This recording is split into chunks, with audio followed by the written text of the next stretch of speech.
আপনি কি জানেন এখনো কিছু আলামত বাকি আছে যার পরে আর কিয়ামতের অপেক্ষা করতে হবে না, কারণ তারপরেই কিয়ামত শুরু হবে। আর যে আলামতগুলো এখনো বাকি আছে সেগুলো এতটাই বিপজ্জনক যে যখনই আলামতগুলো প্রকাশ পাবে তখনই পৃথিবী তার শেষ নিঃশ্বাস গুনতে শুরু করবে।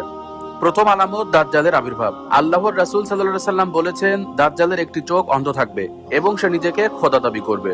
সে মানুষকে জাহান্নাম জান্নাত দেখাবে এবং সেই ভয়ে মানুষ তাকে খোদা মানতে শুরু করবে, কিন্তু ঈমানদার ব্যক্তি ব্যতীত। দ্বিতীয় আলামত হলো ঈসা নবীর পৃথিবীতে অবতরণ। তিনি আকাশ থেকে অবতরণ করবেন এবং নিজ হাতে দাজ্জালকে হত্যা করবেন। সেই সময় পৃথিবীতে শান্তি বিরাজ করবে, তবে সেটা কিছু অল্প সময়ের জন্য। তৃতীয় আলামত হলো ইয়াজুজ মাজুজের আবির্ভাব। তারা সংখ্যায় এত বেশি থাকবে যে তারা নদীর সব পানি খেয়ে শেষ করে ফেলবে। পৃথিবীর যত খাদ্যশস্য ফসল সবকিছু খেয়ে তামাম করে ফেলবে। বাদশাহ জুলকারনাইন তাদের একটি বিশাল গুহায় প্রাচীর নির্মাণ করে বন্দী করে রেখেছেন। কিয়ামতের পূর্বে তারা সেই প্রাচীর ভেঙে বেরিয়ে আসবে। চতুর্থ আলামত হলো তিনটি বড় ভূমিধস। এরপরে ধোঁয়া আসবে যা পুরো পৃথিবীকে